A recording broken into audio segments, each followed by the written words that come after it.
Late પડી ગયો છે.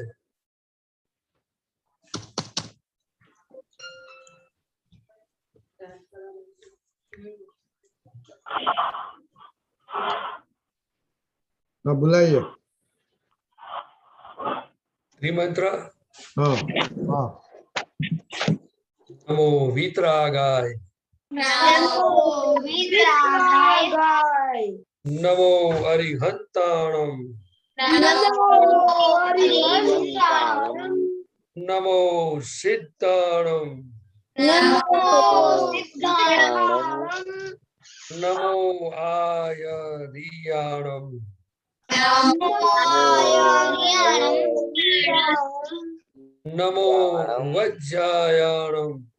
નમો વજ્રાયાણમ.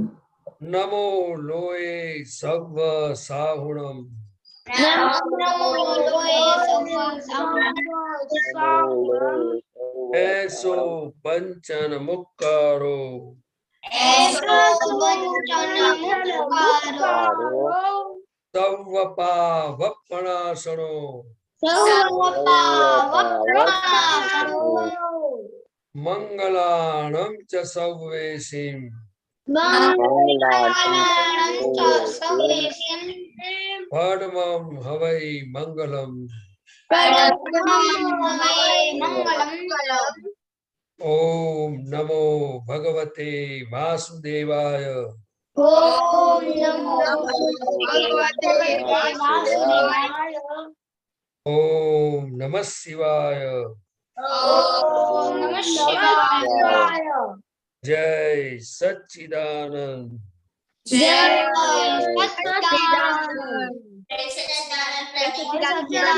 सच्चिदानंद। सच्चिदानंद. आज किसको बोलने का है? अनन्या दीदी को। ओके अनन्या दीदी, थैंक यू. बोलिए अनन्या दीदी. जय सच्चिदानंद। हे दादा भगवान, आप मुझे ऐसी शक्तियाँ प्रदान कीजिए कि मैं अपनी हेल्थ को कभी भी कॉम्प्रोमाइज ना करूं, ताकि मेरा शरीर रूपी साधन मुझे मेरे हेल्थ और पढ़ाई में हमेशा सहाय रूप बने। मैं अपनी पढ़ाई में बिल्कुल सिंसियर रहूंगी। मैं बुरी सोबत और कुसंग से हमेशा दूर रहूंगी और कुछ भी हो जाए मेरा सत्संग कभी भी छूटे नहीं। आप ऐसी परम कृपा करना। प्राप्त मन वचन काया का योग और अपनी आत्मा का उपयोग जीव मात्र के परोपकार यानी सेवा करने में ही यूज हो, जो सबसे बड़ा मानव धर्म है। मैं अपने स्वयं के साथ और अन्य सभी के साथ संबंध में विश्वसनीय, नैतिकता और शुद्ध बनी रहूं, ताकि मैं बरोबर दादा भगवान के जैसे सर्वोत्तम व्यक्तित्व की मानवी बन सकूं। जय सच्चिदानंद। जय सच्चिदानंद. Very good. नेमिल. नेमिल. जय सच्चिदानंद। हाँ हाँ, हे दादा भगवान, मुझे पढ़ने में, समझने में जो बाधाएं या अंतराय आते हैं, ऑब्स्ट्रक्शंस आते हैं, वो सभी अंतरायों को तोड़ने का मैं दृढ़ निश्चय करता हूँ। आप ऐसी कृपा करें कि मेरे दर्शन पर के आवरण टूट जाए और मेरी पढ़ाई सही ढंग से हो, ऐसी परम शक्ति आप हमें दे। जय सच्चिदानंद। Very good. तो आप आज प्रदीप आनंद जी थोड़ा एक्सप्लेन करेगा आप एटीएस कितना यूज किया और खाने में आज 6 टेस्ट में से कितना टेस्ट आया आज के दीदी. जय सच्चिदानंद। आज मैंने एटीएस का उपयोग 10 टाइम्स किया है, उसमें से 5 टाइम्स स्टडी के लिए किया था और खाने में मुझे तीखा, खारा और तुरा रस आया था आज। कौन सा 2 बाकी रह गया?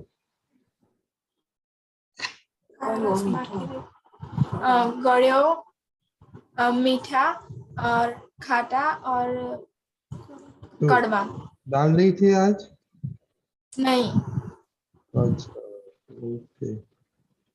नेता दीदी. जय सच्चिदानंद। आज मैंने एटीएस का 10 टाइम्स यूज किया है, उसमें से 6 टाइम्स स्टडीज में और खाने में मुझे तीखा, खारा और तुरा रस आया। ओके अनन्या दीदी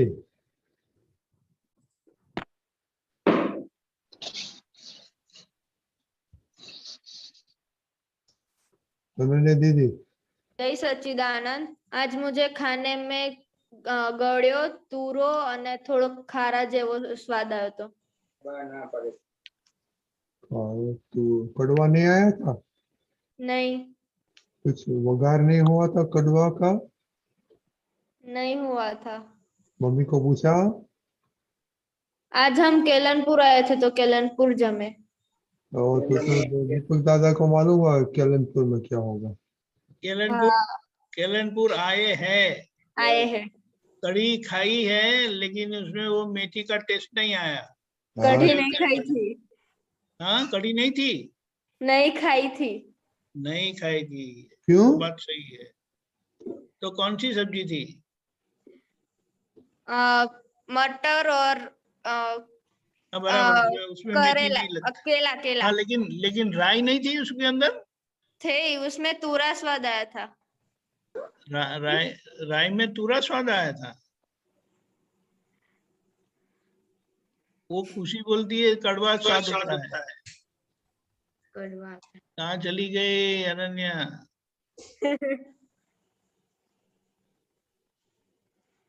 यहाँ हाँ, एनीवे आप समझिए ये इसका हेतु क्या है कि जो हम खाते हैं उसका टेस्ट लेकर के खाना है, वो एक अच्छी जागृति बनी रहेगी हमेशा। जय सच्चिदानंद। जय सच्चिदानंद। केवीजी दीदी हाँ जय सच्चिदानंद। आज मैंने ATS का उपयोग 17 टाइम किया है और उसमें से मैंने 7 टाइम स्टडी प्रेयर के लिए किया है। और आज मम्मी ने मग बनाए थे, उसमें मुझे तूरा, खारा और तीखा और खाटा स्वाद आया था। मग में थोड़ा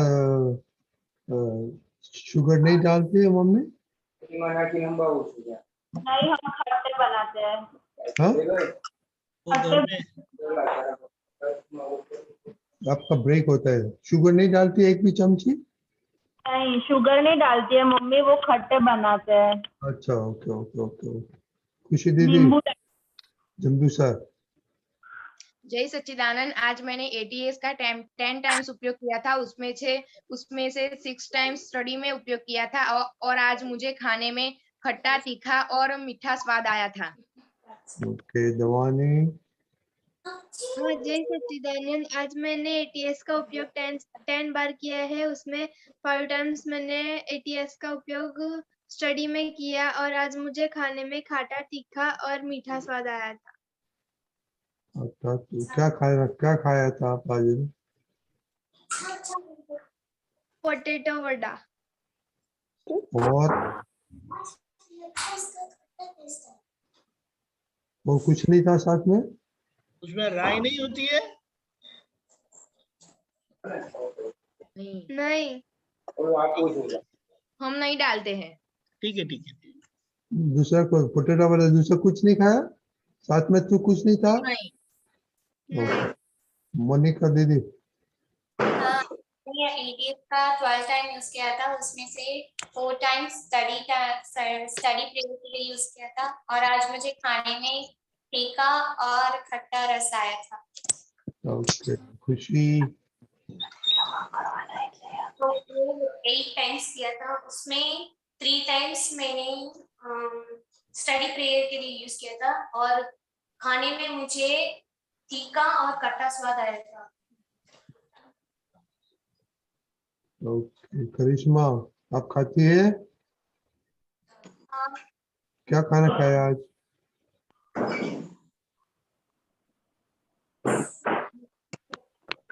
नहीं याद। ओके सम्यक हाँ जय सच्चिदानंद। आज मैंने ATS का उपयोग 10 बार किया था। आज मैंने स्टडी में 7 टाइम और 3 टाइम खाने में, और आज मेरे को तीखा, तूरा, खाटा, खारा और गड़ा स्वाद आया था। ओके आपका समरस हो गया आज। कड़वा। ओके आपका 6 हो गया आज। खुशी अहमदाबाद। जय सच्चिदानंद। आज मुझे मग में खारा तीखा और तूरा स्वाद आया था और मैंने स्टडी की प्रेयर 5 टाइम्स की है और एटीएस का उपयोग मैंने 10 टाइम्स किया है। आप मिर्ची नहीं डालती मम्मी? डालती है ना। तो टेस्ट नहीं आया? आपने नहीं बोला तीखा? ये तीखा गड़िया लगता है। तीखा लगता है। प्रहर, जय सच्चिदानंद। आज मुझे खाने में पांच रस आए थे सिवा गड़िया मीन्स तूरा खट्टा, फिर तूरा खट्टा खारा और तीखा आया था। गड़िया और कड़वा नहीं आया था। कड़वा नहीं। 4 ही हुआ, आपने 5 बोले थे। 4।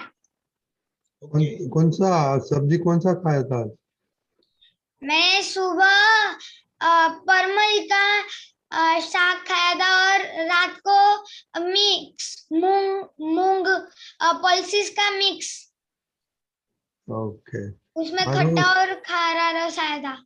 ओके। आरुष, जय सच्चिदानंद। आज मुझे 4 रस आए थे सिवा गड़िया और कड़वा, बाकी सारे आए थे। ओके। क्या सब्जी क्या कौन सी खाई आज? टिंडोरा बटेका। टिंडोरा। ओके। नेमियो,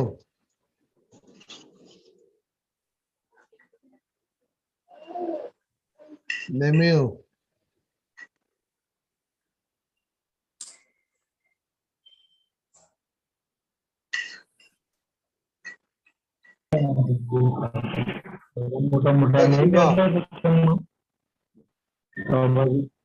Itaxiba.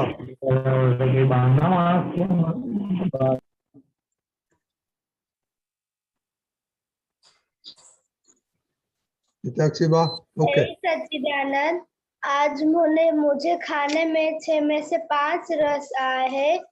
कड़वा रस मुझे काढ़े में आया था, फिर मीठा रस मुझे पेंडा में आया था, फिर तीखा रस मुझे वो मोरैया में आया था, वो जो पराली चेवड़ा आता है उसमें। फिर खारा रस मुझे जब मैं दाल में खारा और तूरा रस आया था। ओके। और एटीएस का यूज मैंने 8 टाइम्स किया है। ओके। नयन भाई। हाँ, जय सच्चिदानंद। आज मैं एटीएस का यूज मैंने 6 टाइम किया था और पढ़ने में 4 बार एटीएस का किया था और आज खाने में मुझे खट्टा, खारा और तीखा का स्वाद आया था। Okay, very good. Deepkant ji, आपको बोलने का है कि बाद में प्रदीप जी बोलेगा? नहीं बोलने का है। हमारे लाइफ की एक्टिविटी में खाना कितना इम्पोर्टेंट है, मैक्सिमम इम्पोर्टेंट है। और खाने में हमारा ये जो ऑब्जर्वेशन, देखने की, समझने की जो शक्ति खिलती है, ओपन होती है, वो बहुत इम्पोर्टेंट है। और बड़ी आसानी से हम फिर दूसरी सब बातों को अच्छी तरह से समझ सकते हैं। तो मम्मी को पूछना है कि आज क्या डाला है खाने में, और वो जो सब डाला है उसका टेस्ट आपको आना चाहिए। और ऐसा है, थोड़ा प्रयोग करना है, एक्सपेरिमेंट, कि जब तक समझो राई डाली है तो राई को चबाना अच्छा नहीं लगता है ना? राई को चबाना अच्छा लगता है?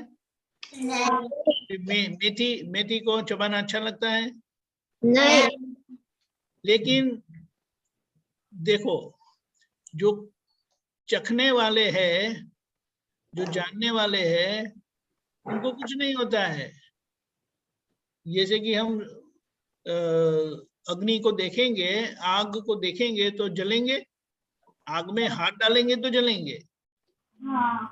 लेकिन वो राय अगर ऐसी ही चली जाएगी पेट में तो उसके डाइजेशन का संभावना बहुत कम हो जाती है। लेकिन अगर आपने उसको चबा दिया तो क्या होगा, उसका टेस्ट आएगा आपको, वो बहुत अच्छा है। तो ये 6 रस, क्योंकि अभी समझो किसी में राई डाली है तो आपको कड़वा रस अगर वो चबाएंगे तभी आएगा। तो हमें ऐसा देखना भी जरूरी है, सब्जी को देखना भी जरूरी है। देखने पर आपको क्या अंदर डाला है वो कुछ तो पता चलेगा। जैसे कि राय है, मेथी है, तो पता चलेगा। तो ये जल्दबाजी मत करो खाने में। ये प्रयोग अगर खाने में ऐसा अच्छा होगा ना तो आपको बड़ा आनंद आएगा, क्योंकि ये 6 रस जाते हैं ना तो उससे जुड़ी हुई हमारी तंदुरुस्ती अपने आप टेक केयर हो जाती है। बोलो विधि क्या बोलती है? हाँ, वो सुबह में मम्मी ने फ्राइड राइस बनाया था ना, तो मैंने मम्मी को स्पेशली किचन में जाके बोला मेरे में राय मत डालना, क्योंकि राई बहुत बड़ी होती ना, वो डगर जैसी, बड़ी पत्थर जैसी होती ना। बोलो इतनी छोटी राई है, लेकिन वो राई का जो गुण है ना वो बहुत महत्व का है। कड़वा जो रखता है हमें, वो एंटीबायोटिक जैसा काम करेगा शरीर में। तो भी आप सोच लो कि जब हम राई नहीं खाते हैं, हाँ अगर आपको डॉक्टर ने या वैद्यराज ने बता दिया आपको राई नहीं खाना है, स्पेसिफिक रीजन है तो ठीक है, लेकिन यह प्रयोग खाने में बहुत महत्व का है, ये समझ लो। और उसको लक्ष्य में रखकर उसका उपयोग करेंगे तो आपको बहुत लाभ होगा। जय सच्चिदानंद। जय सच्चिदानंद। विधि दीदी राई नहीं खाती है तो उसको राई का भगवान क्या बोलेगा आपको? तो जरा सोचना, कल बताना। भगवान बोलेगा कि क्या नहीं आता है शरीर में। ओके, और कल के लिए पहले मम्मी को पूछने का क्या क्या डाला है सब खाने में, और बाद में टेस्ट करने का और बोलने का क्या टेस्ट आया और कितना क्विकली आपने खाया, लंच एंड डिनर को टाइमिंग करना, कितना जल्दी खाया कि जितना स्लो कितना। ओके ओके दादा। हाँ जी, हाँ आप बोलिए, अभी आप सुना। बस जय सच्चिदानंद सबको। मुझे लगता है कि अभी ये खाने के बारे में हम सत्संग कर रहे हैं तो मुझे जो बात समझ में आती है, जो दादा भगवान कहते थे कि मैं पानी को खाता हूँ और जो खाना होता है मैं उनको पीता हूँ। मैना दादा भगवान कहते थे कि अगर खाते समय हमारा जो दीपक आनंद जी ने बताया कि चबा चबा के खाना चाहिए, हमारा उनके ऊपर हमारे उपयोग रहना चाहिए, जिससे हमारी हेल्थ भी अच्छी हो सकती है, सभी का टेस्ट पता चलता है। तो आप सबको खुद को ये ऑब्जर्व करना होगा कि कोई भी फूड हमको पसंद या नापसंद जो भी आता है तो हम स्पीड में खाते हैं, कितनी स्पीड में खाते हैं, स्लो खाते हैं, फिर जैसे आया तो सीधा धक्का लगा के अंदर डाल देते हैं। तो हमारी हेल्थ को अगर हमें अच्छे रखना है, अच्छा रखना है, तो खाने का जो तरीका जब हम पढ़ाई करते थे तो टीचर हमें सिखाते थे कि एक आपको अगर एक पीस आपने लिया, जेने गुजराती में कोड़ियो कहवाय, तो ये कितनी वक्त निवाला चावल बोलते हैं उसको। हाँ एक निवाला लिया, निवाला बोलते हैं। निवाला लिया। तो साइंस में उस समय टीचर पढ़ाते थे कि उसको 40 मतलब 40 बार चबाना चाहिए। अभी अपने को काउंट नहीं करना है, लेकिन दादा भगवान ने ऐसा बताया कि मैं खुराक को मैं पीता हूँ और पानी को चबाता हूँ। अभी तक मैं उसका प्रयोग इतना नहीं किया है, लेकिन आपके निमित्त से प्रयोग में जाने कि मैं पूरा प्रयास करूंगा। तो आपकी हेल्थ अच्छी रखनी हो तो हमें फूड को बहुत शांति से और चबा चबा के खाना चाहिए। और उसके पर जो आपने बताया कि खरा तीखा जो भी उपयोग रखना है वो आपको जागृति रखनी चाहिए। दूसरी बात ये है कि हमारा जीवन नियमित है। आज हमें 40% 60% स्टडी, ये वो बहुत अच्छा है, आपका ऑब्जर्वेशन बहुत अच्छा है, लेकिन हमें ये डिसाइड करना है कि मेरा जीवन नियम के साथ है कि इतने बजे सो जाने का, इतने बजे उठने का। अगर फिर भी कुछ घंटा 2 घंटा आगे पीछे हो जाता है तो फिर भी मेरा मन चलाता है, अंदर से जो बुद्धि बताती है उस हिसाब से मेरा जीवन चलता है कि मैंने जो डिसाइड किया है, मेरा जो गोल है वो हिसाब से चलता है। वो हमें एक दिन तो उसका ख्याल रखना पड़ेगा ना, क्योंकि हर चीज का परिणाम आता है, रिजल्ट आता है। हम जहां जहां भी कोई भी व्यक्ति इंक्लूडिंग प्रदीप आनंद जी कोई भी गलती करेगा, कोई भी नियम से बाहर चलेगा तो उसका अपवाद हो सकता है, कोई संजोग ऐसा आवे तो। लेकिन हमारी बुद्धि, मन और दूसरों का देख देख करके हम हमारे नियम जो बनाए हैं, हमारा जो गोल है, उससे हम उल्टा तो नहीं चले जाते हैं ना। वो हमें खुद झांकने जैसा है, नहीं तो हमारा जो गोल है वहां तक हम पहुंच नहीं पाएंगे। इसमें खाना भी आ जाता है, एक्सरसाइज भी आ जाती है, भक्ति विधि भी आ जाती है, स्टडी भी आ जाता है, और सब कुछ आ जाता है। तो मैं आपको एक निवेदन करूंगा कि आप कोशिश करो। आपको सब पता है, इतने टाइम से सत्संग कर रहे हो, तो आप ये भी देखना है कि हर कॉर्नर से मुझे परफेक्ट होना है, और जहां जहां हमारी कमजोरी दिखती है और कोई भी प्रॉब्लम दिखता है तो उनका उनका रीजन ढूंढना है कि भाई ये गलती क्यों हुई। चलो कोई बात नहीं, उसको फिर अपने उसको रिपेयर करो। आप समझे? देखो, इंसान को सबसे बड़ी चीज दुनिया देखने के लिए कुदरत ने इंसान को क्या दिया है? दुनिया को देखने के लिए क्या दिया है? बोलो बोलो। सब मीट आंख दी है, तो उनकी कुछ वैल्यू होगी? बहुत वैल्यू। बराबर है। अभी मैं आपको ये खाने के बारे में, नियम के बारे में, स्टडी के बारे में मैं आपको एक ही सब्जेक्ट में बोला कि हमारी जो 2 आंखें हैं अच्छी तरह से है तो हम दुनिया को देख सकते हैं, पढ़ सकते हैं, भगवान को भी देख सकते हैं, हम खड्डा भी देख सकते हैं। तो इसी तरह जितनी आंख की वैल्यू है वैसी हमारी समझ, जो समझ हमारी दादा की दृष्टि से, दादा ने जो बताया उस रास्ते पे हमारी समझ होती जाएगी तो हमारी गलती दिखेगी, हमारी कमजोरियों से मुक्त होने का रास्ता निकलेगा, हमारा व्यवहार में, शरीर में और मोक्ष मार्ग में और कॉर्नर से हमें फायदा होगा। तो हमें आंख की जैसी वैल्यू किसकी है? समझ की। तो सत्संग में हमें क्या करना है कि हर चीज को समझना है। क्या करना है? तो दादा को हमें प्रार्थना करना है कि हे दादा भगवान, आपकी हर बात को आपके अंतर आशय के मुताबिक मुझे चीज समझ में आवे, मेरे वर्तन में, चारित्र में आवे, ऐसी आपको कृपा करना। क्योंकि हम सब कलयुग के हैं। कैसे हैं? हमारे जीवन कलयुग में हमने जन्म लिया है। तो दादा भगवान ने बहुत कृपा और करुणा से बोला है कि कमजोरियों से डरो मत। जैसा हमें पता चले कि ये हार्मफुल चीज है तो वहां से हमें डिसाइड करना होगा कि हे दादा भगवान, मुझे यहाँ से छूटना है, मुझे शक्ति दो। बराबर?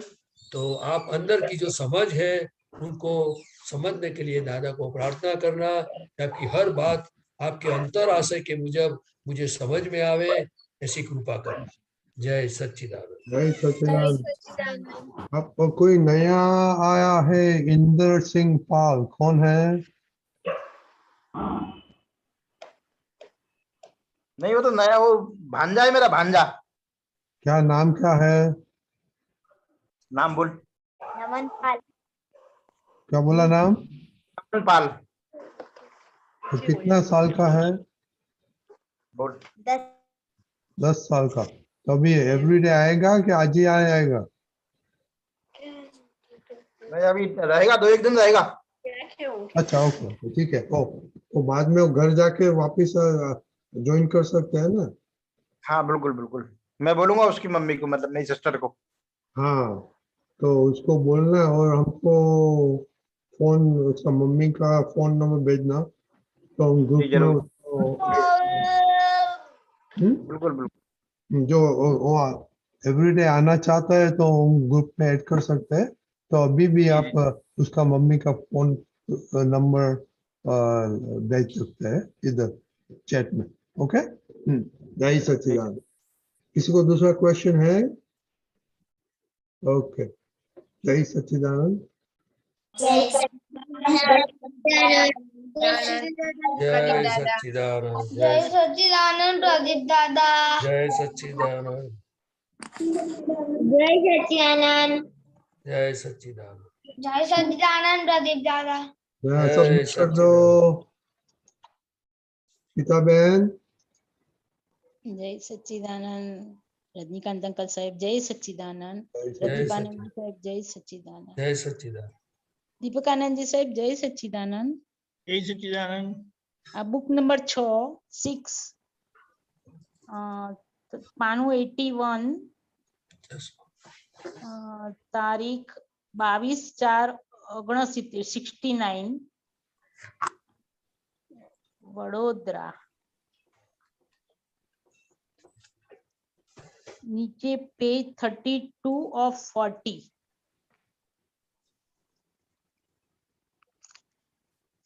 Binding number 4।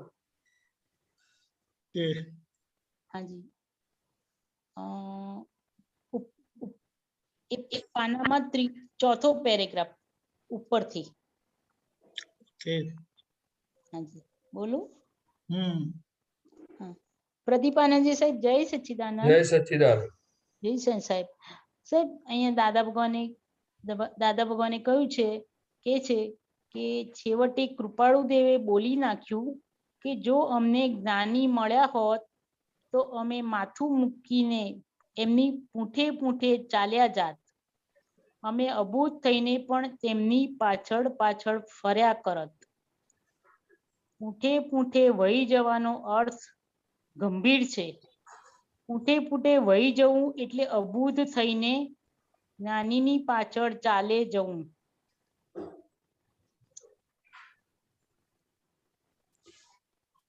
અચ્છા સાહેબ એટલે હાજી સાહેબ શું જાણવું છે આપને એમાંથી?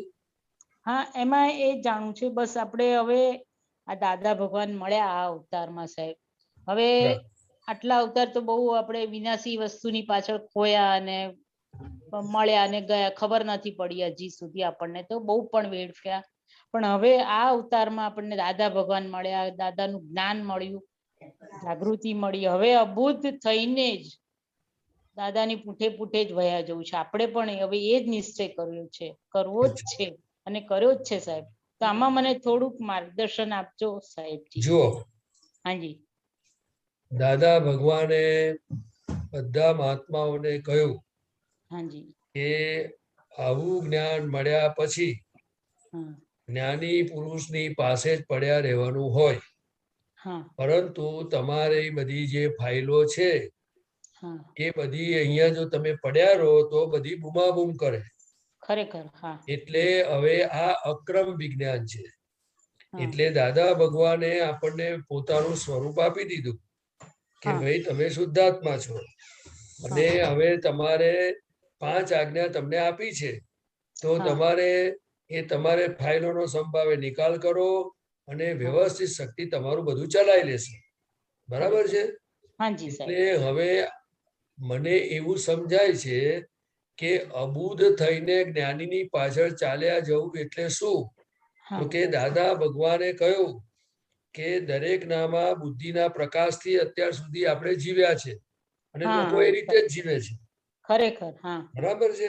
હા હવે દાદા ભગવાને કહ્યું કે જ્યાં જ્ઞાની પુરુષની આજ્ઞા અને બધી વાત આવતી હોય હા કે દાદાએ કોઈ વાત કહી હોય તો ત્યાં આગળ આપણે બુદ્ધિને કહી દેવાનું કે ભાઈ હા તું અત્યારે 10 મિનિટ હું વિધિ કરું છું તો તું મારા ચંપલ સાચવ.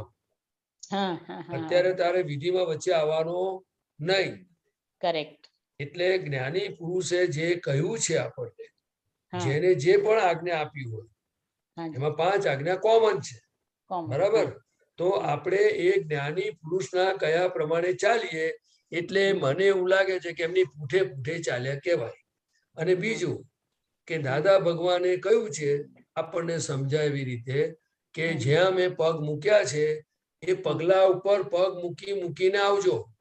હા તો હું જ્યાં ઊભો છું ત્યાં તમે આવી શકશો, હા હાજી પણ પોતે બાજુમાં નવા પગલા પાડવાના નહીં, એવું નથી બોલ્યા એ. હા હા પણ આપણને બુદ્ધિ શું કરે? બુદ્ધિ કઈ બીજું જ વિચારીને કરવા માંડે. બુદ્ધિ પાછળ એ પગલા પર પગ ના મૂકે. પગલા હા પર એટલે કે આજ્ઞા ધર્મ. હા શું એમના કયાથી એક પણ શબ્દ બીજો પોતાનો વાપરાય નહીં તો પૂઠે પૂઠે ચાલ્યા કહેવાય. હા પણ જો બુદ્ધિ વિપરીત થયેલી બુદ્ધિ આપણને મેં બધું એક્સક્યુઝ કાઢ્યા કરે તો પછી એને જ્ઞાની પુરુષ કશું ના કરી શકે. હા ખરેખર. આપણે એટલા જ માટે દાદાને રોજ શક્તિ માંગીને પ્રાર્થના કરવાની કે હે દાદા ભગવાન મારા પર કૃપા કરજો અને મને શક્તિ આપજો. પ્રાર્થના કરવાની એટલે કે આપણે શુદ્ધાત્મામાં રહેવાનું અને આ પડોશીને કહેવાનું કે તું શક્તિ માગ ભાઈ. નહીં તો આ બુદ્ધિ આપણને કેવી રીતે છીલું પાડે ખબર પડે એવું નથી. અને કૃપાળુ દેવે તો જે વાત કરી છે ને એવું દાદા ભગવાન પણ બોલતા હતા કે જો મને કોઈ મારું હૃદય ઠારે એ કૃપાળુ દેવ છે કે નહીં એની શોધમાં નીકળેલા એ.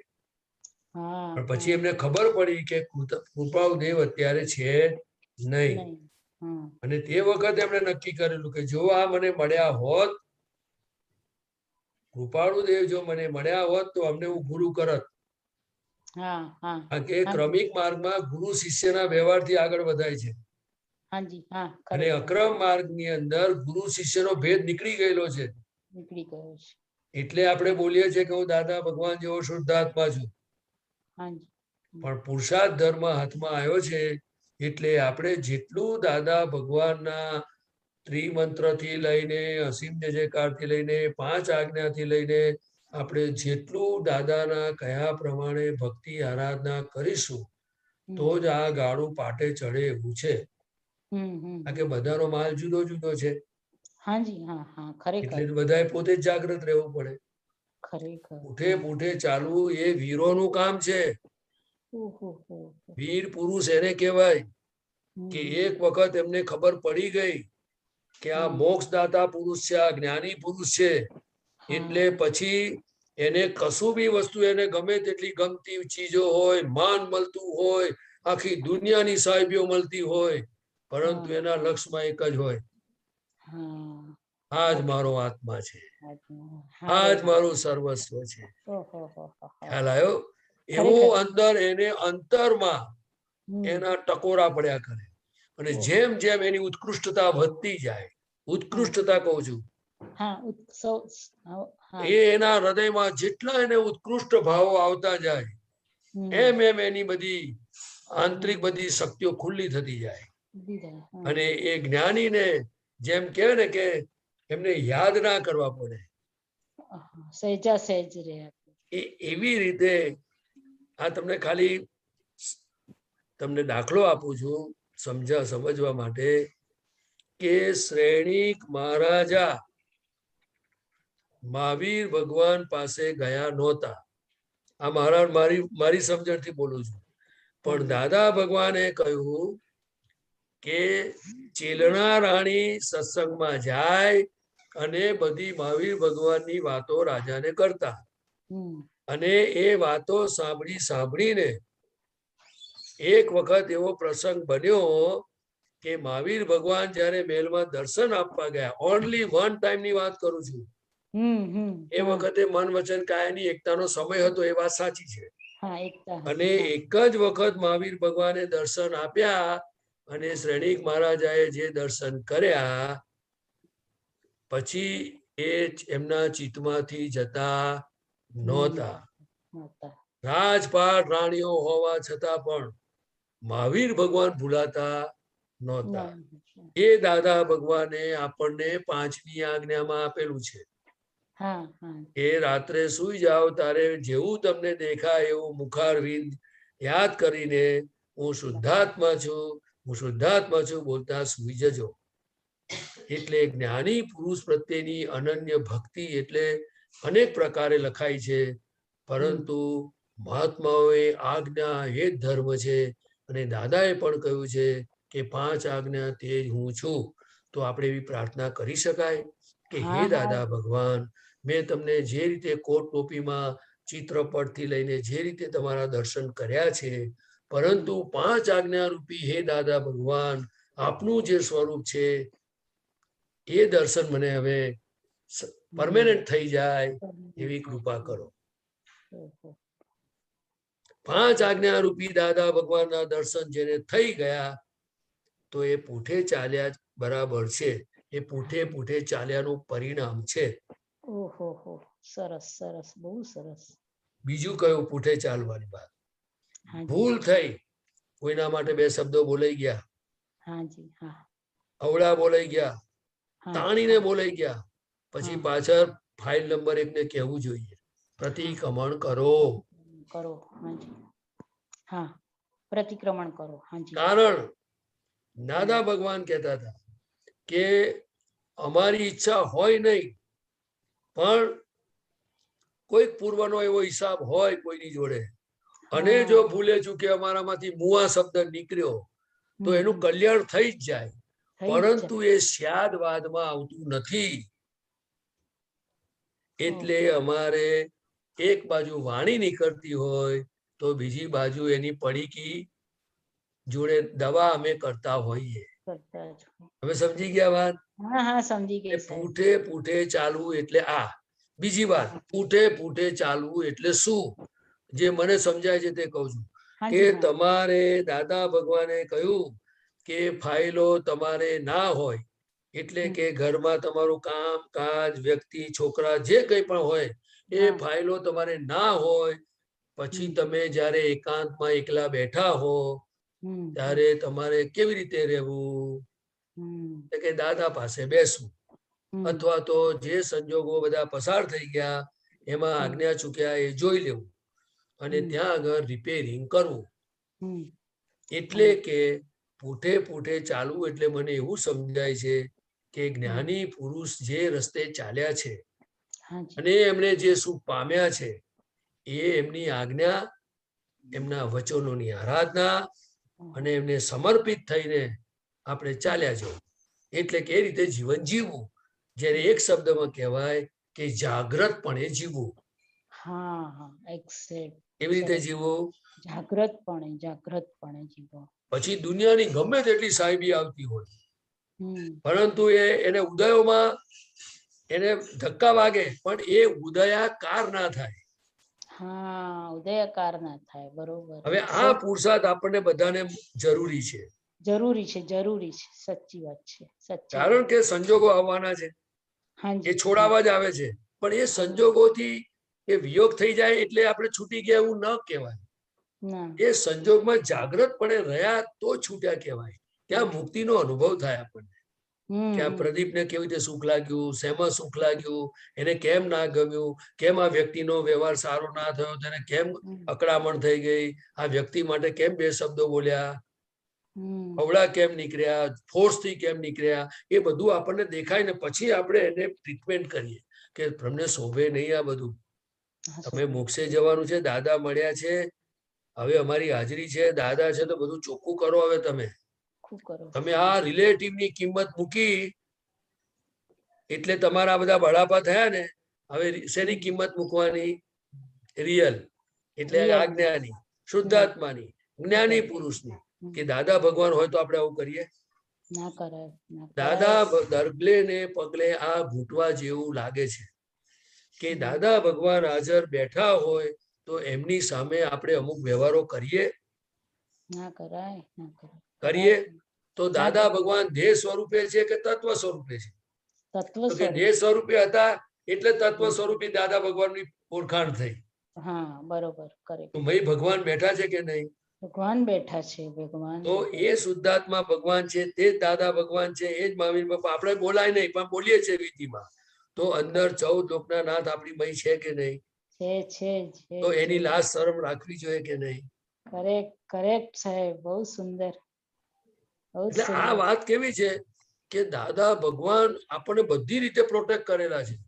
ખરેખર આપણી પર કૃપા નિરંતર વરસે છે. પણ આપણા જો અંદરનો આપણું જો કાચું પડે તો દાદા જેટલું હલાઈ શકે એટલું હલાવે, પણ પછી તો કેટલું કરે. ખ્યાલ આવે ને? એટલે ફૂટે ચાલવું એ તો વીરોનું કામ.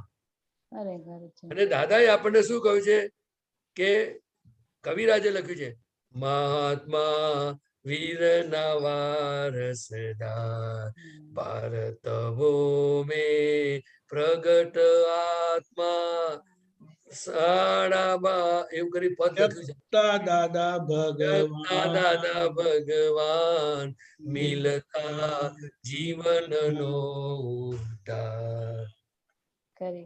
આપણને વીરના વારસદાર બનાયા છે. એ વીરપણું એમણે જે અમુક અંશે ખુલ્લું કર્યું છે એ ધીરે ધીરે સર્વાંશ ખુલ્લું થઈ શકે એવું છે.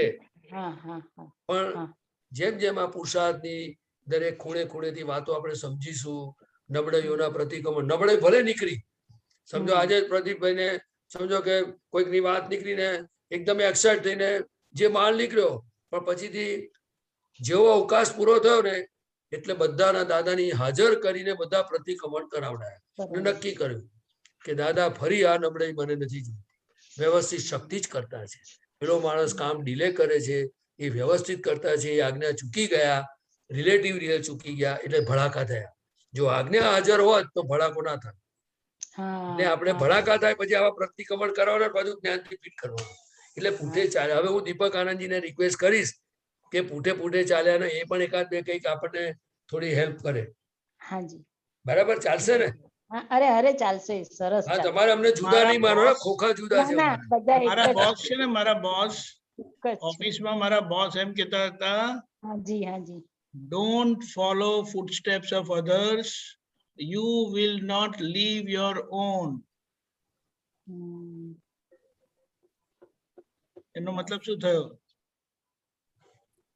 બીજાના પગલે નહીં ચાલવાનું, નહીં તો તમારા પગલા નહીં થાય. આ લક્ષણ કોનું છે? આજ્ઞાધારીનું કે અહંકારીનું, સ્વચ્છંદીનું? આજ્ઞાધારી. કઈ વાંધો નહીં, ડોન્ટ વરી, ગભરાશો નહીં. તો દીપક આનંદજી તો હસતા હસતા જ પૂછે, મને ગૂંચવે વાંચન, તમને ગૂંચો, આપણે દાદા જોડે રાખજો. બીજાના પગલે પગલે ચાલુ તો મારા પગલા નહીં પડે. એ સ્વચ્છંદની નિશાની છે, અહંકારી નિશાની છે કે આજ્ઞાધારીની નિશાની છે? હવે તો મેં ગુજરાતીમાં કીધું છે. બદામ ખાવી પડશે, હવે જવા દો. જો કહી દઉં, રોકે જીવ સ્વચ્છંદ તો પામે અવશ્ય મોક્ષ, પામ્યા એમ અનંત છે, ભાખ્યું જીન નિર્દોષ. એટલે જો દાદાના પગલાથી આપણા પગલા પાડવા ગયા એને સ્વચ્છંદ કહેવાય. ખ્યાલ આવ્યો? એટલે દીપક આનંદ એવું કહેવા માંગે છે કે વ્યવહારમાં લોકોને એવું હોય કે જો આના પગલા પર હું ચાલીશ તો મારા પગલા કેવી રીતે પડે, તો મારી વાવા કેવી રીતે થાય. એટલે મારી વાવા કરવી હોય તો શું કરવું પડે કે તમે હો કે દીપક આનંદજીના કયા પ્રમાણે નહીં ચાલવાનું, એમને હા કરવાનું, પણ મારે ચાલવાનું મારી રીતે. એનું નામ સ્વચ્છંદ.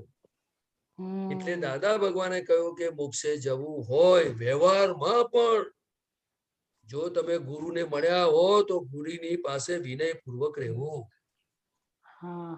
નહીં તો એ જ્ઞાન ચડે નહીં. એટલે જો દાદાએ તો આપણને ગુરુ નથી થયા, એ તો આપણને અભેદ બનાયા છે. એટલે દાદાની આજ્ઞાને સિન્સિયર રહેવું, અને આજ્ઞા ના પડાય તો પોતાને 5 મિનિટ દાદા પાસે બેસીને શક્તિ માંગવી અને પ્રતિક્રમણ કરું, દાદા શક્તિ આપો, મારે આજ્ઞાથી જ જીવવું છે. મારે મારું કશું ચલાવવું નથી. નથી જ ચલાવવું. મારું ચલાવ્યું એમાં મને એક દાડો સુખ આવ્યું નથી. નિરંતર ભવ ભટકામણ થઈ છે. કેવી? બહુ ભટકામણ થઈ છે. ફક્ત જ્ઞાની પુરુષ જ એક એવા છે કે ભવ ભટકામણ થી છોડાવે. આ કે છૂટેલા છે માટે. છૂટેલા છે. નિરહંકારી છે માટે. નિરહંકારી. આત્મ સ્વરૂપે જીવે છે માટે. હાજી. લઘુત્તમ પુરુષ છે માટે. લઘુત્તમ પુરુષ છે માટે. દેહાતીત દશા છે માટે. દેહાતીત દશા છે માટે. દેહ હોવા છતાં દેહમાં રહેતા નથી માટે. આ જગતમાં શિષ્યની, ડેરાની, પૈસાની, સ્ત્રીઓની, માનની, તાનની કોઈ ભીખ નથી. એટલે સર્વસ્વ પ્રકારની ભીખ ગઈ છે માટે. સર્વસ્વ ભીખ ગઈ છે. ખરેખર એનું યાચકપણું ગયું એ બીજાને યાચકપણામાંથી છોડાઈ શકે. બાકી કોઈ જ રસ્તો નથી. સમજ્યા? એટલે ધન્ય છે દિવસ આવો કે આપણને દાદા ભગવાનને આ સત્સંગ બધું મળ્યું છે કે આપણે એમને સિન્સિયર થઈએ અને શક્તિ માગી અને આપણું કામ કાઢી લઈએ. જય સચ્ચિદાનંદ. જય સચ્ચિદાનંદ. બહુ સરસ ટોપિક કાઢ્યો ગીતાબેન.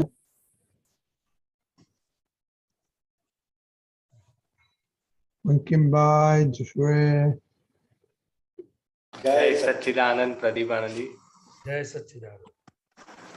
દીપકાનજી, આ સ્વરૂપ વિજ્ઞાન 9 માંથી સૂત્ર નંબર છે 8751.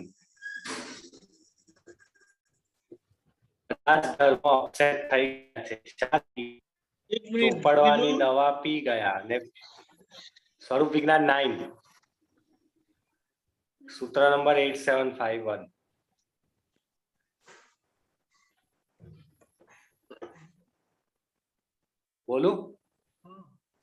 બોલો. બધા જ ધર્મો અપસેટ થઈ ગયા છે. શાથી? ચોપડવાની દવા પી ગયા અને પીવાની ચોપડી. તેથી મહિના રોગ ના મટ્યા તેમ બહારના રોગ પણ ના મટ્યા. એટલે દાદા ભગવાનને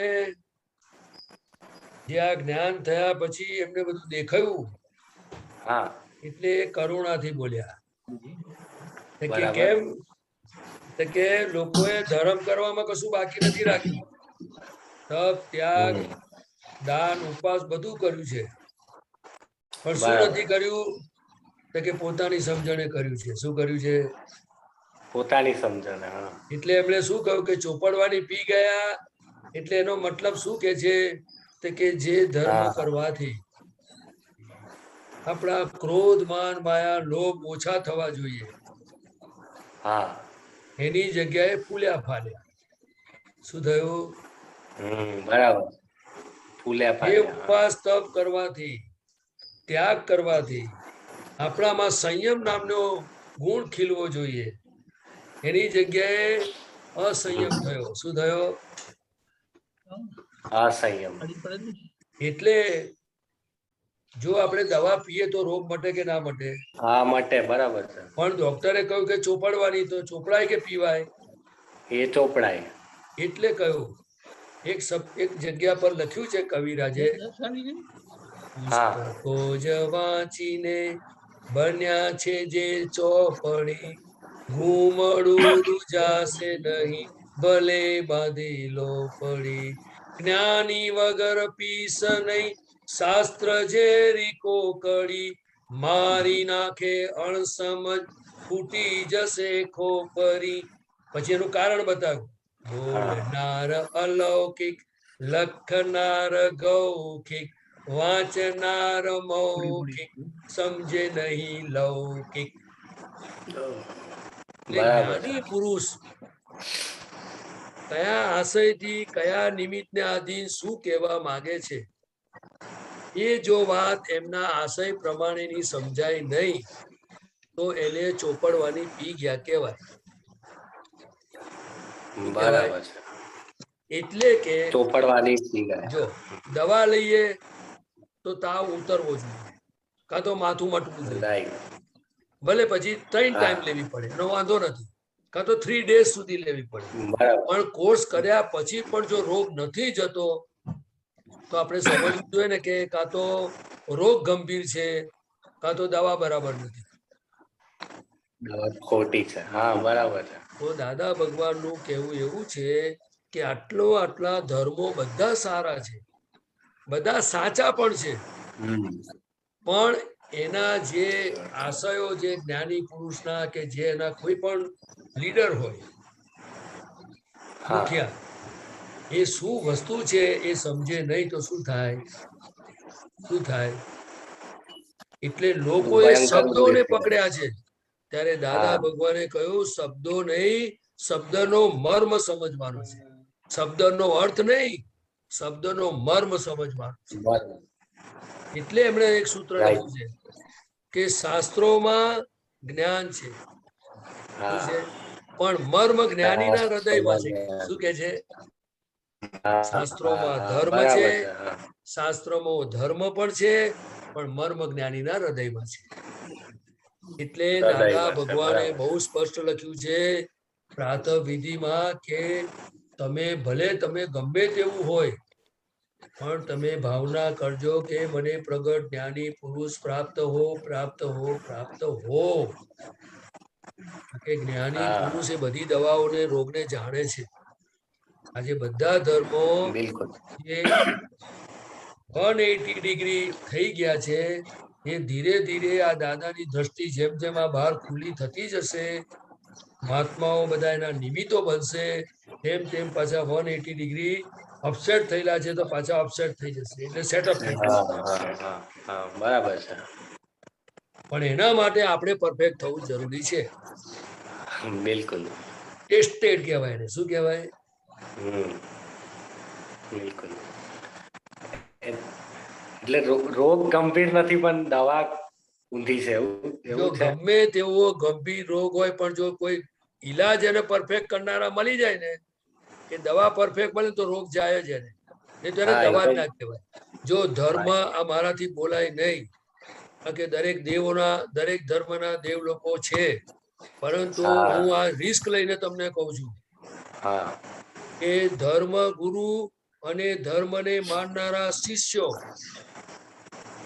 એણે આટલું તો પ્રાર્થના કરવી જોઈએ કે હે ભગવાન, હું તમારી આટલી ભક્તિ કરું છું પણ હજુ મારામાંથી ક્રોધ માન માયા લોભ ગઈ નથી, ચિંતા ગઈ નથી, બળતરા ગઈ નથી, હજુ મારામાં વિવેક વિનય પણ આવ્યો નથી.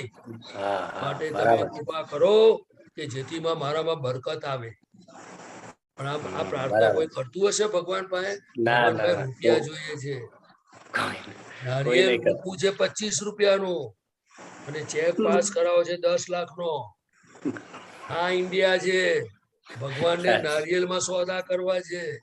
સાચી વાત છે. એટલે સાચો ભક્ત કોને કહેવાય? તો દાદા ભગવાને કહ્યું સાચો ભક્ત ભગવાનને પણ ખખડાઈ નાખે. ખખડાવે છે ભગવાનને? ફફડે છે. ભગવાન થી તું ફફડ્યો, ભગવાન તો તું ગાડું કાઢું ને તોય તને ઉચકી લેવા ભગવાન, નહીં તો એને ભગવાન જ ના કહેવાય. બિલકુલ.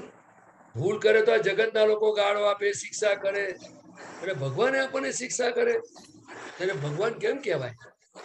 દાદા કે ભગવાન તો કરુણાના સાગર હોય. કેવા હોય? અને એટલા માટે દાદા ભગવાન જયારે હાજર હતા કહેલું, શું કહેલું એ તમને કહું. હરીફાઈ કરવી હોય ને તો મારી જોડે કરજે, સામે પડવું હોય ને તો મારી સામે પડજે, જા તારું કલ્યાણ થઈ જશે. પણ જગત કોની હરીફાઈ કરે છે? કોઈ જ્ઞાની હરીફાઈ કરે છે? કોઈ દાદા જેવો થવું? દાદા જેવો થવું એટલે ધોતી પહેરીને ટોપી પહેરીને નહીં, આગળ બેસીને નહીં. દાદા જેવો થવું એટલે શું? કે એમનું જે હાસ્ય મુક્ત હતું, એમની જે વાણી હતી, એમનું જે જીવન હતું, એ બધા ગુણો મારામાં ખીલી ઉઠે. ખ્યાલ આવ્યો? અને બધું પોસિબલ છે. દાદા કે બધું પોસિબલ છે તારી વારે વાર.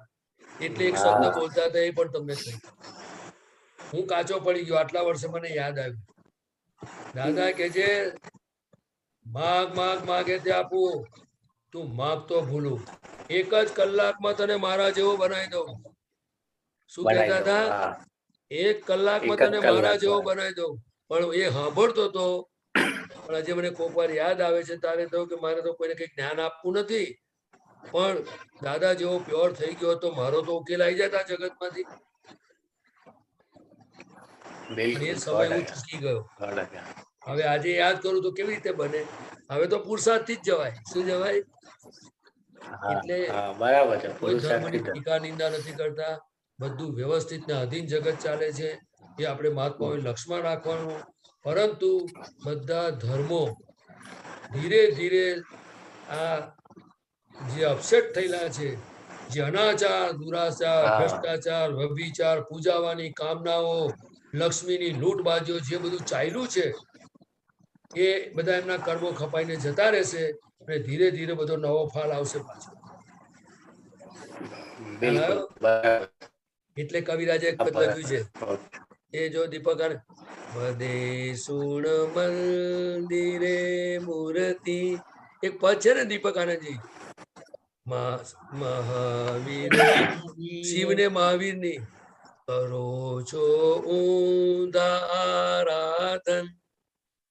પછી ક્યાં રીજે શિવજી બધું લખ્યું છે, બહુ મસ્ત પદ છે. એટલે કે ભગવાનની પ્રતિષ્ઠા કરી છે પણ મંદિરોમાં ઊંધા આરાધન ચાલે છે. શરૂઆત કેવી રીતે છે?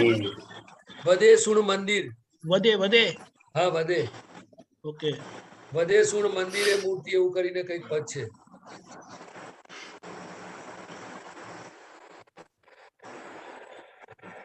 એટલે આ બધું છે ને તમે પૂછો એટલે મારે વાણીમાં આવી જાય, પણ મારે યાર પ્રતિક્રમણ થાય નહીં. કારણ કે તમે મને કહો આટલું બેસ્ટ એજ્યુકેશન અને મંદિરમાં ધક્કાધક્કી થાય. ધક્કાધક્કી કોઈની માં, બેન, વડીલ, ફાધર, છોકરા કોઈ પણ હોય, તમે ભગવાનના દર્શન કરવા માટે ધક્કા મારવા છો કે દર્શન કરવા આવ્યા છે? તો તમે સાચો વ્યવહાર જ નથી શીખ્યા. તો હવે ગુરુને દોષ દેવો, મા બાપને દેવો કે કોનો દેવો? શું કરું મને કહો? જો એ પદ કાઢ્યું છે બે લીટી કહી જો, વદે સુણ મંદિરે મૂર્તિ, ઈશન મહાવીર ને શિવની કરો છો ઊંધા આરાધન, પ્રતિષ્ઠા ત્યાં નથી પડતી. જોયું? જગત સુખ ઈચ્છું કી ભિક્ષુ, અમોને પ્રાર્થે મતલબથી, કરે ભક્તિ જ અર્થાર્થી, અમે થાક્યા લપજપથી. છે ને બધું? આ પદ તમે કોઈ વાર જોજો. હા, એટલે આપણે પ્રાર્થના કરીએ કે હે દાદા ભગવાન, હે સિમંદર સ્વામી પ્રભુ, હે સર્વે દેવીઓ, બધા પોતપોતાના ધર્મને સાચી સમજણથી ભક્તિ કરે અને પોતે પોતાના કુળ દેવી દેવતાઓને પણ પ્રાર્થના કરે અને આખા વિશ્વમાં સુખ શાંતિ થાય અને બધા મોક્ષ માર્ગે આગળ વધે. લોકોને સાચી સમજણ પ્રાપ્ત થાય એવી પ્રાર્થના આપણે કરવી. સાચી દ્રષ્ટિ પ્રાપ્ત થાય. બસ ફિનિશ. આપણે બાકી કોઈની કુટલી નિંદામાં પડવા જેવો નથી. જય સચ્ચિદાનંદ. જય સચ્ચિદાનંદ.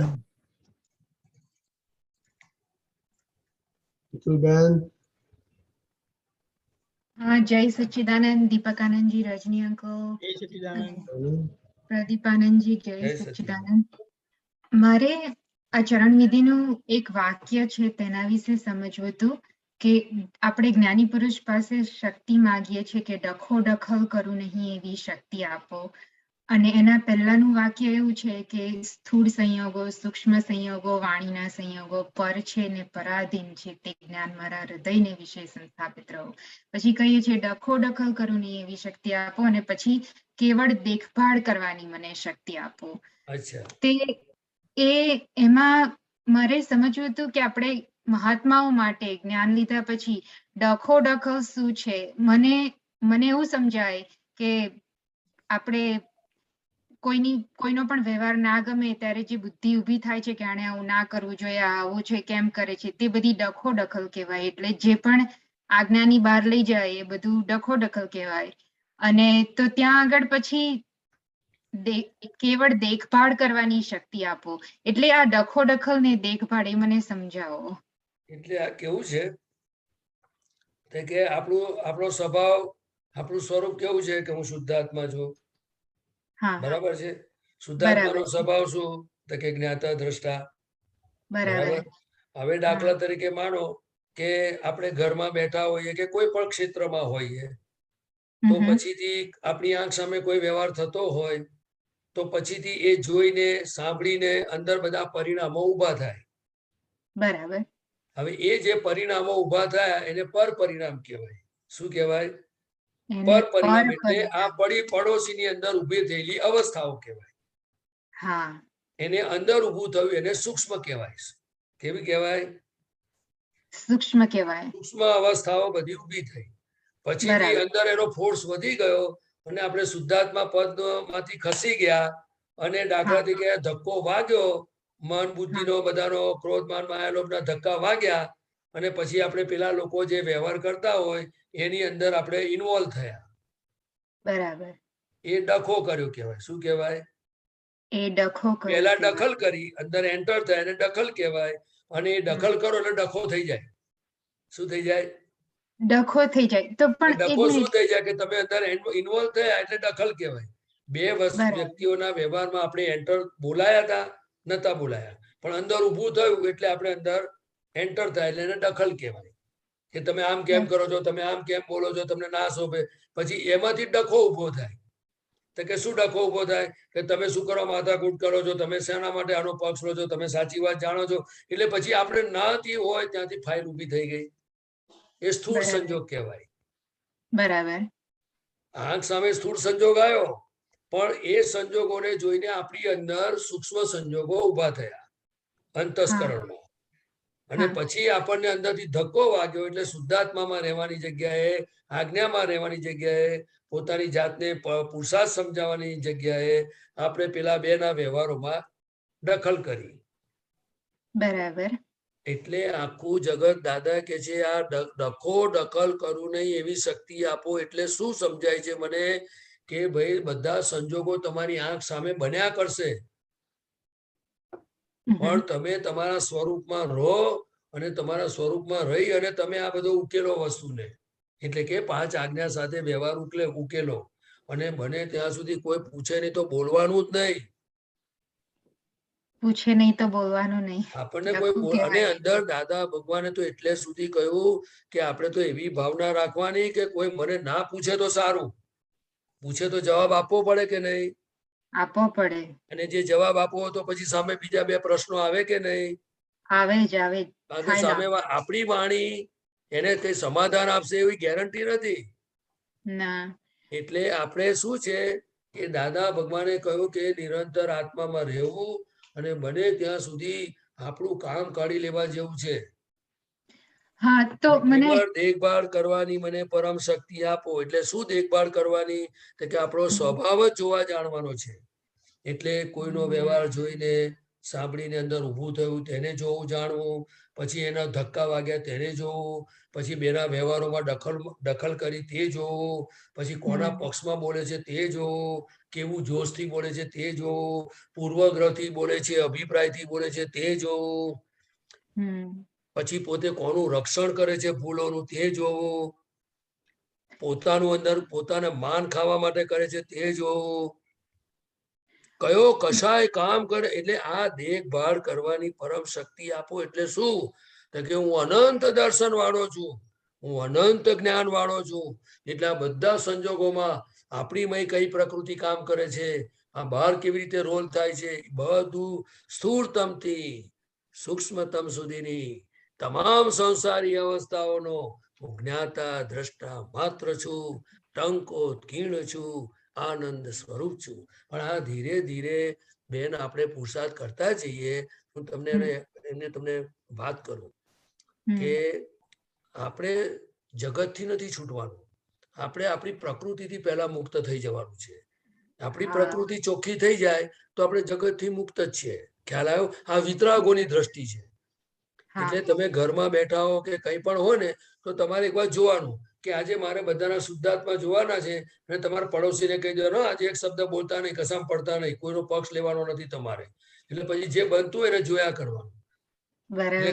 કઈ ઘરમાં નુકસાન થતું હોય, કઈ પડતું હોય, કઈ ઢોરાતું હોય, કઈ થતું હોય, કોઈ બગડતું હોય, આ બધું જોવો ને આપણે પછી તે વખતે અંદર બધા પરિણામો ઉભા થશે, અને આટલી સમજ નથી પડતી, આટલું ના કરાય, આમ ના કરાય, તો આપણે તરત જો વ્યવસ્થિત કરતા છે, કહ્યું છે ને આપણે આજે જ્ઞાનથી રહેવાનું છે, તો એને જોયું જાણ્યું કહેવાય. પોતે પોતાની પ્રકૃતિને જોવાની છે.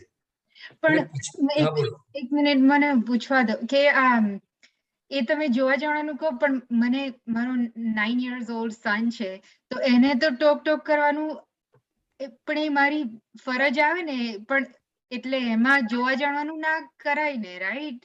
કારણ કે આખો દિવસ ઘરમાં એ જ ચાલતું હોય, એ આવે ત્યાંથી કે આને આ કરવું જોઈએ, આને આ કરવું જોઈએ, આને આ કરવું જોઈએ, આને આ કરવું જોઈએ, એમ જ. જો આપણે એઝ એ મધર જે રોલ કરવાનો છે એ કરવાનો, પણ તમે કોઈ પણ વસ્તુને ટોક કરો ને, એટલે માણસને અંદર કઈ ઇફેક્ટ થાય છે એ આપણે જોવી જોઈએ. તો પહેલો એક્ઝામ્પલ આપણી જાત પર મૂકવાનો, કે કોઈ પણ હું તમને કાયમ કહું 5 આજ્ઞામાં રહો, 5 આજ્ઞામાં રહો, 5 આજ્ઞામાં રહો, તો શું થાય તમને પછી બેરું થઈ જાય, તમે પછી એને ગણકારો નહીં, થોડી વાર એને અનુભવ પણ થવા દેવાનો. બરાબર, બહુ સરસ કહ્યું. બરાબર, આપણો role come to the normality. એવું નથી કહેતો કે વ્યવહાર નહીં કરવાનો, પણ નોર્મલ હોવું જોઈએ. નોર્મલ હોવું જોઈએ. બહુ સરસ, ખબર પડી. આપણે જો હવે દાખલા તરીકે માનો કે હું કોઈ જગ્યા પર હોઉં અને કોઈ વ્યક્તિને કહું તારી આ ભૂલ છે, તારી આ ભૂલ છે, તારું આ ઠેકાણું, એટલે છે ને પછી મને જ્યારથી જોયે ને ત્યારે એ બહાર બધો વ્યવહાર કરે, પણ અંદરથી દરવાજા લોક કરી દે. આમની કોઈ વાત સાંભળવાની જ નહીં. માણસ ઉપરથી વધારે બગડે છે. અને આ વસ્તુનો લાઈવ એક્ઝામ્પલ દાદા ભગવાન છે. દાદા ભગવાને થ્રુ આઉટ સત્સંગ કર્યો, જ્ઞાન આપ્યું, ખટપટ કરી, પણ ક્યારેય પણ કોઈને એવું નથી બોલતું 5 આજ્ઞામાં રહું છું, તો 5 આજ્ઞામાં રહું છું એવું નતા બોલતા. પણ એ શું કહેતા હતા, આ બધા મહાત્માઓ બધા નિરંતર 5 આજ્ઞા મારે છે, બોલો બધા આંગળી ઊંચી કરો, તો બધા આંગળી ઊંચી કરતા હતા. પછી દાદા ભગવાન જાણતા હતા, એટલે શું કે ખબર છે, આ બધાને નિરંતર દાદા યાદ રહે છે. ભાઈ દાદા યાદ રહે છે ને, તો કે દાદા કે હા દાદા યાદ રહે છે. એટલે દાદા જાણતા હતા કે અત્યારે આ લોકોની શક્તિ દાદા યાદ રહે ને એટલી ઇનફ છે. એ ધીરે ધીરે ધીરે પછી આ આજ્ઞા સમજશે ને આમ કરતા કરતા ડેવલપ થશે. હવે આ મારું અનુમાન કહું છું. હા, એટલે દાદાએ બહુ જ પ્રેમથી બધાને રાખ્યા, અને જરૂર પડે ત્યાં ખટપટ પણ કરી, અને જીવીને દાખલો દીધો. બરાબર, બહુ સરસ. આપણે ખરેખર લોકોને સુધારવાની જરૂર નથી એવું નથી કહેતો, પણ આપણું જીવન જોઈને શીખે ને એના જેવું ઉત્તમ એક નહીં. એટલે મારે જ સુધારવાનું, એટલે એનાથી એવું નથી કહેતો, આઈ એમ સોરી, હું એવું નથી કહેતો, પણ આપણે હંમેશા, કારણ કે ગોડ ઇઝ એવરી ક્રિએચર, એટલે એનામાં આત્મા છે જ, અને એ બી કર્મોની પોટલી છે, એને બી વ્યવસ્થિત શક્તિ જ ચલાવે છે. પણ આપણી નોર્માલિટી હોવી જોઈએ, અને એની રીત હતી. દાદા ભગવાનનો પ્રસંગ કહો. દાદા ભગવાનને ખિસ્સા કાતરું મળતા હતા, ચોર મળતા હતા, બધા ઘણી જાતના લોકો મળતા હતા. તો દાદા એને કે આવો બેસ ભાઈ. પછી દાદા પૂછે કેમ ચાલે છે, શું કરે તું? પછી તો બધું કહી દે દાદા આગળ, કે દાદા મારો તો ચોરીનો ધંધો છે. તો દાદા કેમ? પછી દાદા કે શું કરે તું? પછી બધી વાત કરે, કેમ ચોરી કરે? તો પછી બધી દિલની વાત કરે. દાદા કઈ ધંધો ના બને, હું આ બધું કરું છું કે છે આટલા વર્ષથી. પછી દાદા એટલું જ પૂછે, તને આ ચોરીનો ધંધો કરવો ગમે છે? તો કે દાદા નથી ગમતો. એમ? સારું, તારે જે દાડે તને કઈ તારે ઈચ્છા હોય તો તું મને આવજે, હું તો આપણે રસ્તો કરી આપીશ. હવે તમે મને નથી કરતા. ના, એટલે એને કરુણા છે, એની પાસે શક્તિ પણ છે કે હું ધારું તેને બધું સરસ બનાવી દઉં. પણ દાદા એની સાઈન માંગતા હતા. શું માંગતા હતા? કે તને અંદર થઈ જવું જોઈએ કે હવે મારે આ ધંધાથી છૂટવું છે. દાદા એનો ભાવ જાણી લેતા હતા. દાદા તો કોઈ બી ભેગો થયો કે ના થયો, 10 બાય 10 ની રૂમમાં બેસીને દાદા કે હું આખા જગતનું કલ્યાણ કરું છું. એટલે કેવી રીતે જીવતા હશે? તો આપણે પણ આપણા બાળકો હોય કે કોઈ પણ હોય, એક્સાઇટ પણ થઈ જવાય, હું ના નથી કહેતો. મમતા છે, પૂર્વ હિસાબો છે, પણ આપણે એવું નક્કી કરવું કે એને નોર્માલિટીમાં વાત કરવી, પછી એ વાત કરીને પછી બંધ રાખવાનું. પણ એમાં એવું થઈ જાય કે હું નહીં કહું તો નહીં જ કરે, એટલે અંદર એ આપણી માન્યતા છે, એ આપણી માન્યતા છે, એવું છે નહીં. બરાબર. એટલે આપણને શું છે, આપણી સમજણ હોય, મમતાને કારણે હોય, પોતા મારો દીકરો છે એટલે હોય, બધું હોય, એ દરેકને હોય. પણ મોક્ષે જવું હશે તો દાદાની દ્રષ્ટિ સમજવી પડશે હા અને જો બરાબર છે. તમે એનામાં શુદ્ધાત્મા જોઈને દાદાને પ્રાર્થના કરશો ને કે હે દાદા હા ભગવાન તમે એની પર કૃપા કરો કે હા કારણ કે મને બોલતા નથી આવડતું, મારા બરાબર. વ્યવહારથી એને દુઃખ થાય છે અને મારું બગડે છે, મારી પ્રતિક્રમણ થતા નથી. હે દાદા હા ભગવાન તમે એની કૃપા કરો કે તમે એને તમારા પ્રમાણે બનાવી દો કે એનું જીવન સરસ થઈ જાય અને મોક્ષ હા આગળ વધે. તો દાદા એ ઉપરથી કામ કરે પણ આપણે કોઈને આપવા જ તૈયાર નથી. આપણે ઓહ બધું પોતે જ જાતે જ કરવા તૈયાર થઈ ગયા છે. કારણ કે હા કરતાપણાનો એવું જ માલ છે. ખરો ને હા અહંકાર. એવું જ છે. હા એવું જ છે, એવું જ છે, નહીં એક્ઝેક્ટ એટલે એવું જ. આપણે શું છે કે નિમિત્ત ભાવે બધું કરવું જોઈએ પણ કરતા ભાવે કરે ને એટલે પ્રોબ્લેમ આવે છે. પણ થોડું દાદાને નિમિત્ત. હોપવું જોઈએ. હા બહુ સરસ સમજાયું, બહુ નહીં સરસ. પ્રાર્થના કરવાની આપણો વાંધો શું, જુઓ તો ખરા દાદા મારો ફોન લે છે કે નહીં. આ જગતમાં હા મારા જેવાની ખાતરી નહીં કરવાની, હું તો ફેલ જ માણસ છું. પણ દાદાને તો this is the cash bank છે. શું છે? કેશ બેંક છે, કરાય હા બરાબર.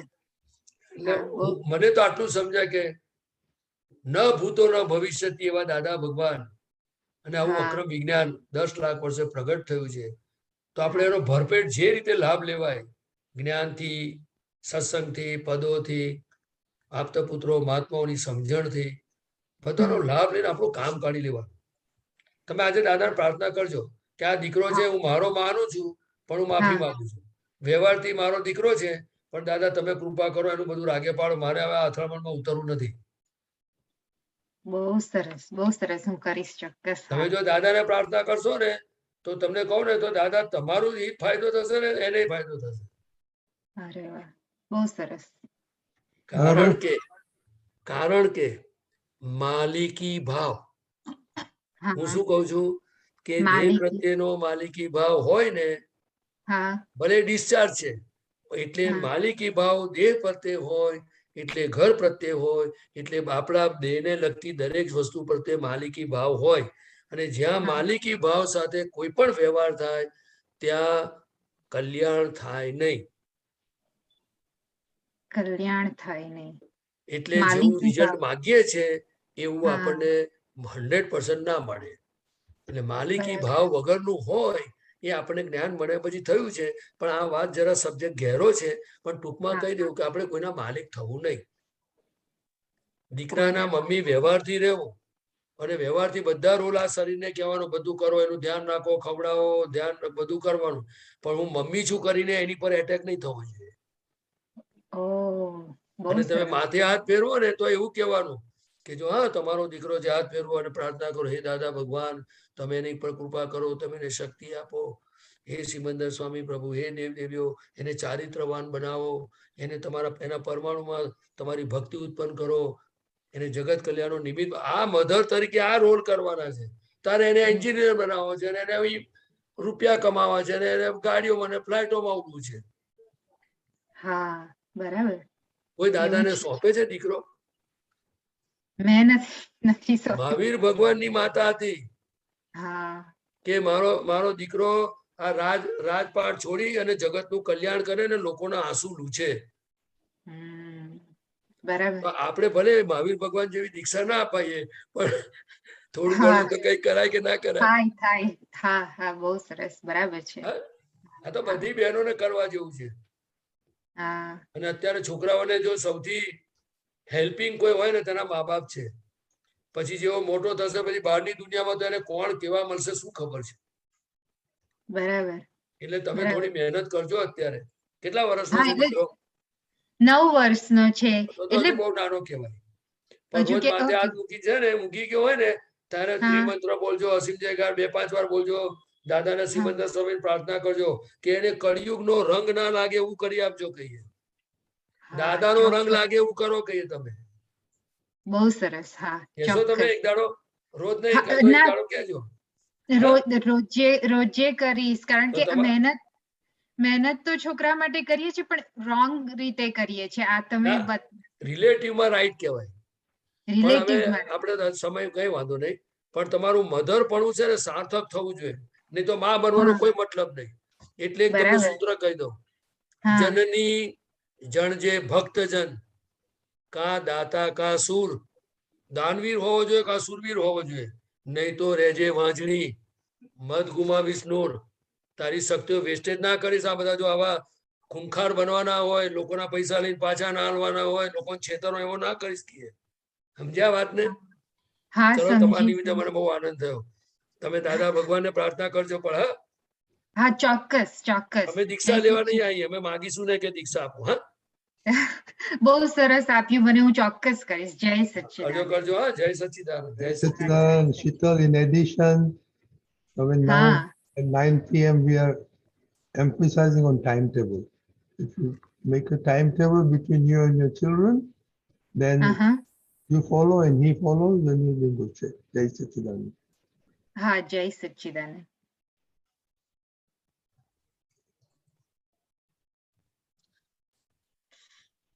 Giribai, હજી हाँ जय सच्चिदानंद. प्रदीप आनंद जी जय सच्चिदानंद. જય दीपक आनंद સચ્ચિદાનંદ. जी जय જય सच्चिदानंद.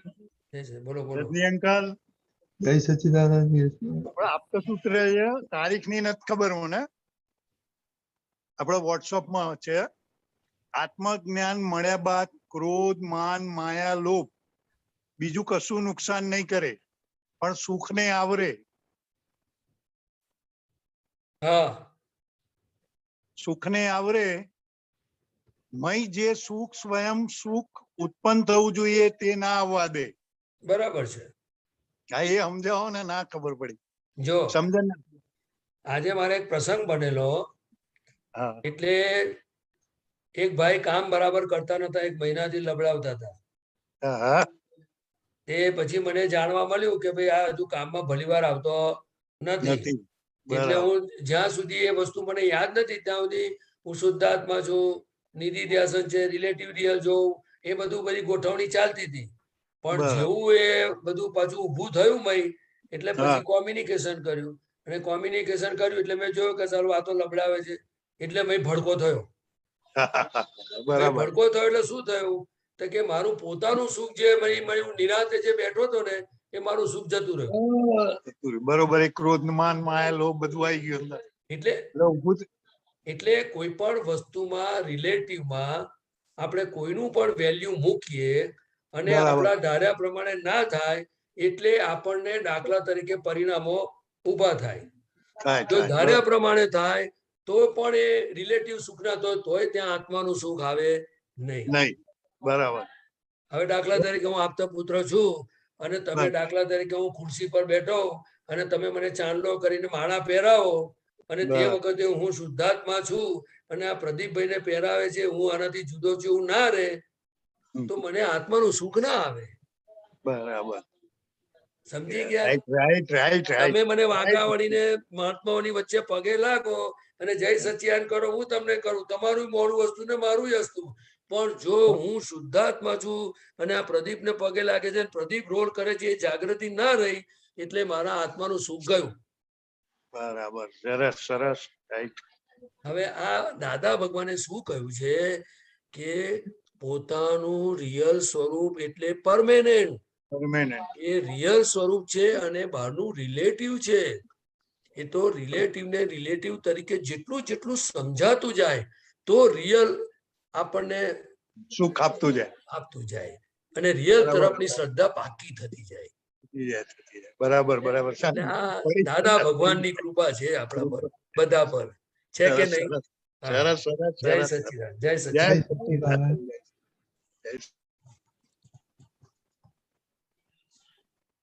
Deepakbhai.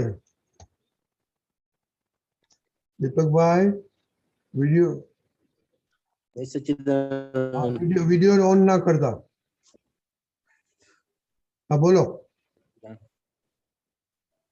સહાયક સંકેત ને ઉપસમ સંકેત એ બે વિશેનો પ્રદીપ આનંદજી. હાજી. સહાયક સંકેત અને ઉપસમ સંકેત થોડું બે સમજાવો ને, શું કહેવાય સહાયક ઉપસમ હા, સંકેત? જો મહાત્મા શું આપનું નામ? ભાઈ હા, દેખાતા નથી બરાબર, તમે પણ કઈ વાત નહીં, ચાલશે. વિડિયો કેને દેખાય કનેક્શન જશે તો નથી, એનો અવાજ જ બંધ થઈ જાય છે. એટલે વિડિયો ઓન જો કરવાનો. શાસ્ત્રોમાં ક્રમિક માર્ગમાં સ્ટેપ બાય સ્ટેપ પુરુષાર્થ કરવાથી સમકિત થાય, ક્ષયોક્ષમ થાય, ઉપશમ થાય. એટલે કે જે સમકિત થયા પછી દાખલા તરીકે ક્ષય પણ થાય, ખ્યાલ આવ્યો? એને ક્ષયોક્ષમ કહેવાય. અને સહાયક એ આવન જાવન વાળું છે. કેવું છે? આવન જાવન વાળું છે. હા. અને સહાયક સંકેત એટલે આ અક્રમ વિજ્ઞાનમાં દાદા ભગવાનની કૃપાથી જે સંકેત હું શુદ્ધાત્મા છું એ જે પ્રાપ્ત થાય છે એટલે ટોટલી પાપો ભસ્મીભૂત થાય છે. ફક્ત બરફ જેવા કર્મો ભોગવવાના રહે છે. અને એને પ્રતીતિ બેસી જાય છે. શું બેસી જાય છે? પ્રતીતિ બેસે છે. અને અહંકાર ટોટલી જતો રહે છે. કયો? તો કે ચાર્જ અહંકાર. જ્યારે ક્રમિક માર્ગમાં છેક સુધી અહંકાર હોય છે. એટલે અહંકારથી અહંકારની શુદ્ધિ થતી થતી આગળ જાય. એટલે કર્મ માર્ગમાં સંકિત, ક્ષયક્ષમ શક્તિ, ઉપસમ સંકિત એ બધા એના સ્ટેપ છે બધા. બરાબર? અને સહાયક સંકિત એટલે કોઈ પણ સંજોગોમાં જાય નહીં. આયા પછી જાય નહીં. એટલે કમ્પલસરી મોક્ષે જવાનું ફિક્સ. વધારેમાં વધારે 15 ભાવ. પ્રતીતિ રૂપે તમે કહ્યું, પણ એ લક્ષ અને અનુભવ, એ લક્ષ એટલે શું? લક્ષમાં પ્રતીતિ છે ને એ લક્ષ અને અનુભવ એટલે કે જો હું શુદ્ધાત્મા છું એ પ્રતીતિ થઈ એટલે નિશંકપણું થયું. શું થયું? નિશંકપણું. પોતાના સ્વરૂપ પ્રત્યેનું નિશંકપણું એ જ્ઞાની પુરુષની કૃપાથી થયું. પછી લક્ષ અનુભવ એટલે કે આપણને જેટલું જેટલું શુદ્ધાત્મામાં હું રહું એ પછી મને અનુભવ થાય. પોતાના સ્વભાવમાં ને સ્વરૂપમાં ને તો કેવો અનુભવ થાય? તો કે તમને એનો પ્રમાણ કહું, મને જેવું સમજાય છે. પછી હું દીપક આનંદજીને કહીશ તો કે હું એકલો બેઠો હોઉં અને મારો આખો જે હું શુદ્ધાત્મા છું કરીને માથાના વાળથી લઈને પગના તળિયા સુધી હું જેવી રીતે આ મારો ઉપયોગ એટલે મારું ચિત્ત આની અંદર ફરતું હોય તો આ દેહથી જુદો છું, પગથી જુદો છું, નાકથી જુદો છું, આંખથી જુદો છું, દાંતથી જુદો છું. એ બધું મને મારા પ્રકાશમાં, પ્રજ્ઞાના પ્રકાશમાં બધું આછું પાતળું એ જુદું છે એ મને જણાય. એટલે છૂટાપણાનો લક્ષ અનુભવ પ્રતીતિ. પણ પ્રતીતિ ના હોય તો પછીથી લક્ષ આવે કેવી રીતે? અને લક્ષ ના હોય તો અનુભવ થાય કેવી રીતે? અક્રમ વિજ્ઞાનમાં પ્રતીતિ જ્ઞાની પુરુષની કૃપાથી થાય છે. એટલે નિશંકપણું સ્વરૂપમાં. અને પછી એ જેમ 5 આજ્ઞા પાડે, પછી આ જે ચરણ વિધિનું વિજ્ઞાન છે કે હું સૂક્ષ્મ છું, આ મન વચન કાયાથી જુદો છું, એ બધા પ્રયોગોમાં જતો જાય. એ જેમ એમ પછી એને બધો અનુભવ ને લક્ષ બધું રહ્યા કરે. જેટલું લક્ષ આ પૂતગલ પ્રત્યે રહ્યું કે હું શુદ્ધાત્મા કહીને પ્રજ્ઞા પ્રકાશમાં જુએ તો પછી એને છૂટાપણાનો અનુભવ વર્ત્યા કરે. અને ઉપસમ સંકિત ઉપસમ થયેલું હોય એ પછીથી કેવું હોય તો કે જે આ દેવતા હોય ને, દેવતા એને પવન આમ તમે જુઓ તો દજાય નહીં, ઓલવાઈ ગયેલું હોય, ઉપર રખ્યા બાજી ગયું હોય. પણ જેવો પવન આવે ને, પવન આવે એટલે રખ્યા ઉડે એટલે પછી લાલ લાલ દેખાય દેવતા. જોયો છે તમે એવું? હા, જોયું છે. બરોબર. બસ એવું એટલે ઉપસમ એટલે આપણને પછી ઉપસમ થાય એવું લાગે કે આપણને પછી ધીમે ધીમે પ્રગટ થતું જાય. એ કેવું છે કે ક્રમિક માર્ગમાં સ્ટેપ બાય સ્ટેપ જાગૃતિ વધતી જાય. જેમ જેમ અહંકાર શુદ્ધ થતો જાય તેમ તેમ પછી એને પોતાનું લક્ષ્ય બેસતું જાય. લક્ષ્ય એટલે કે છેલ્લે એને ભાન થાય કે હું શુદ્ધાત્મા છું. ત્યાં સુધી તો આખો પ્રકૃતિનો દરિયો જ એને ઓળંગવાનો ને આખો. પણ એને આત્મા, હું આત્મા છું, એ સાચું છે, એમાં સુખ છે, એવી બધી એને શબ્દથી. કેવી રીતે? તો કે શબ્દથી, ગુરુની કે ગુરુની કૃપાથી એને શબ્દથી એને શ્રદ્ધા આવતી જાય. શું આવતી જાય? શ્રદ્ધા આવે. પછી એમ કરતો કરતું બધું આગળ વધે. હવે હું જરા 2 મિનિટ દીપક આનંદજીને કહું એટલે તમને સહેજ વધારે પણ આપણને મને લાભ મળે, તમને મળે. બરાબર? દીપક આનંદજી બોલજો સહેજ. જો લગ્ન થઈ ગયેલા હોય પછી કુંવારાની વાત કરવાનો કઈ મતલબ થાય નહીં. બરાબર? એટલે જેને શાક સંકિત પ્રાપ્ત થયેલું હોય, જે આપણને પ્રાપ્ત થયેલું છે, એટલે આપણે એની વાત કરી લેવાની. બરાબર. સમજાયું? બરાબર. શાક સંકિત એને કીધું કે શંકા વગરની, ડાઉટલેસ બિલીફ, પોતાના માટે શ્રદ્ધા બેસે કે હું શુદ્ધાત્મા જ છું નિશ્ચય નિર્ણયથી. અને આપણને અક્રમ સ્વરૂપે મળેલું છે કારણ કે આપણો વ્યવહાર ક્લિયર થયેલો નથી અને કૃપાથી પ્રાપ્ત થયેલું છે એટલે આપણી પ્રકૃતિ અમુક ભાગ ક્ષય થયેલી છે બરાબર જેના લીધે આપણને ખબર પડી કે હું શુદ્ધાત્મા જ છું અને ખાતરીપૂર્વક આપણે કહીએ છીએ કે હું શુદ્ધાત્મા છું બરાબર હવે જે રહી ગયેલી પ્રકૃતિ છે ને એને ઉપશમ એટલે ઉડી નથી ગયેલી કે હમણાં શાંત થયેલી છે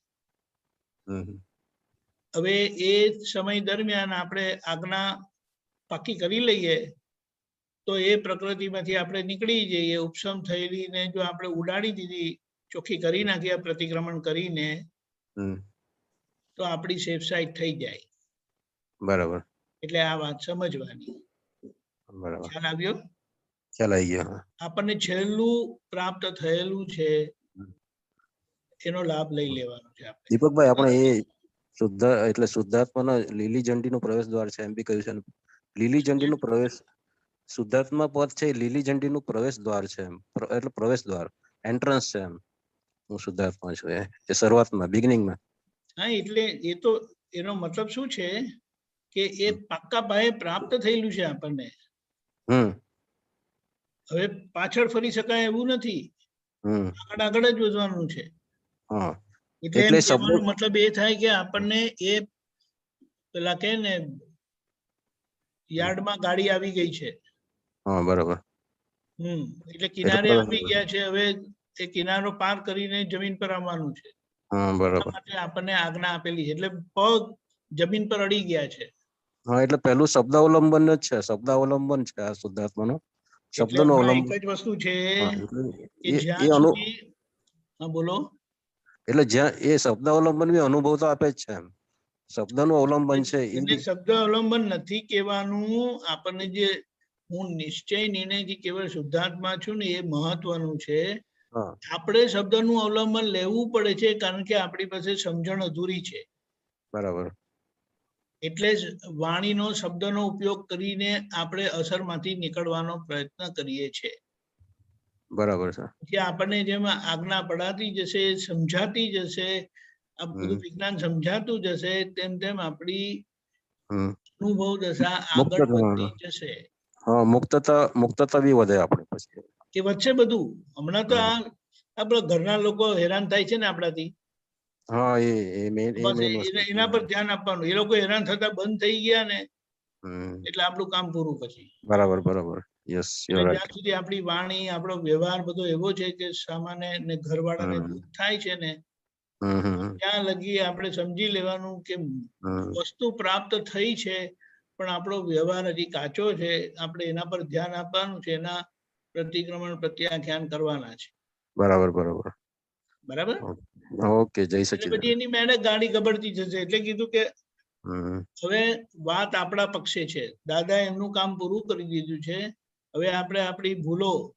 જોઈને એની માફી માંગીને ચોખ્ખું કર્યા કરવાનું છે બરાબર એટલે તમે આ કામ કરો છો ને કામ કરતા કરતા દીપકભાઈ કામમાં બીજી રહે ને તમારા મશીનમાં બીજી રહેવાનું હા એ ચક્કર ચાલ્યા જ કરે આખો સરસ કરી રહ્યા છો આખો દિવસ સરસ ચાલો જય સચિદાનંદ બહુ સરસ હા જય સચિદાનંદ જય સચિદાનંદ આપણો સમય થયો છે પ્રદીપાનંદજી ત્રિમંત્ર બોલાવજો દીપકભાઈ ફોલો કરજો તમે ઓકે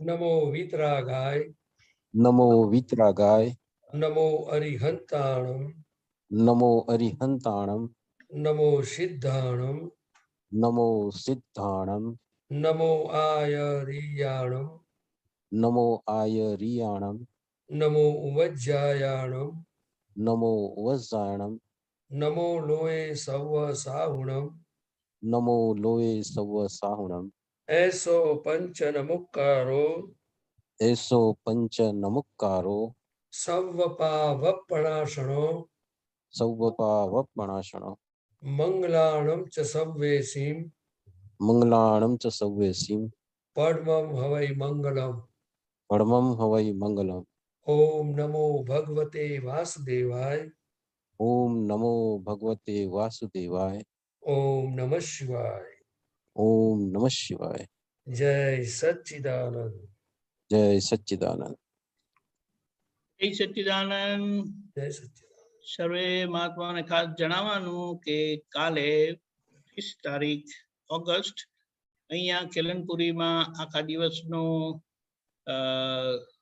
આપતપુત્રોની ઉપસ્થિતિમાં પ્રભુભાઈ પટેલ ફેમિલી તરફથી સત્સંગ શિબિર ગોઠવાયેલી છે.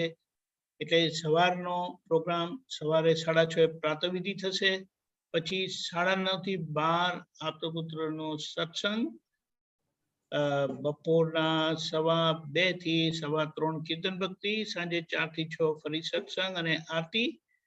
આ બધા પ્રોગ્રામ ની લિંક મોકલેવી છે, એ યુટ્યુબ પર જોવા મળશે. સવારની પ્રાતઃવિધિ અને રાતનો 9 વાગ્યાનો સત્સંગ આપણા રેગ્યુલર ઝૂમ ઉપર હશે.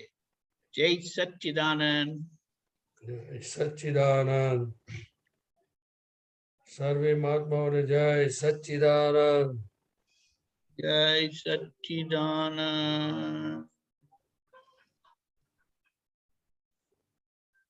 जय सच्चिदानंद। सर्वे आपके पुत्रों जय